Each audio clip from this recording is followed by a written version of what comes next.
এটা আপনাদের সাথে শেয়ার করলাম। তো আপনারাও সাবধান হয়ে যাবেন। আর আমি যে এইভাবেই তেলটা নিয়ে এরকম করলাম, সেটা আমি সময় দিতে পারি নাই, সেই জন্যই।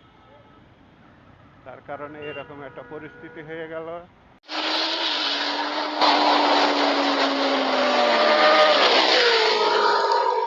পাম্পে যাইতে আমার বাইক ঠেলে নিয়ে যাওয়া লাগবে, অনেক কষ্ট হবে।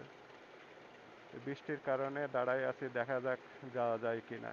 রাস্তায় মেন রোডে গাড়ি দেখতেছি। আমি যে সাইডে যাব সেই সাইডে ফাঁকা দেখতেছি। তার মানে বোঝা যাচ্ছে যে এদিকে একটু চাপ কম আছে।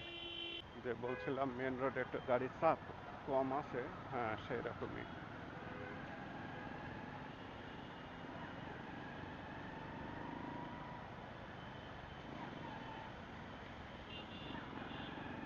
তো বন্ধুরা, আমি যে ভিডিওটি করলাম, তো ভিডিওটি কেমন লাগলো?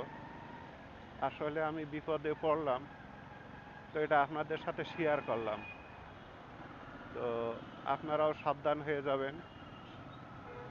আর আমি যে এইভাবেই তেলটা নিয়ে এরকম করলাম, সেটা আমি সময় দিতে পারি নাই, সেই জন্যই। তার কারণে এরকম একটা পরিস্থিতি হয়ে গেল। তো আপনারা ভালো থাকবেন, আমার জন্য দোয়া করবেন, আমি যেন ভালো ভালো ভিডিও দিতে পারি। আপনারা পরামর্শ দিবেন আর চ্যানেলটি সাবস্ক্রাইব করে আমার ভিডিও দেখবেন। ভিডিও যখন দেখবেন, পুরো ভিডিও শুরু থেকে শেষ পর্যন্ত দেখবেন। আর আপনারা ভালো থাকেন, সুস্থ থাকেন, দোয়া করি আপনারাও আমার জন্য দোয়া করবেন।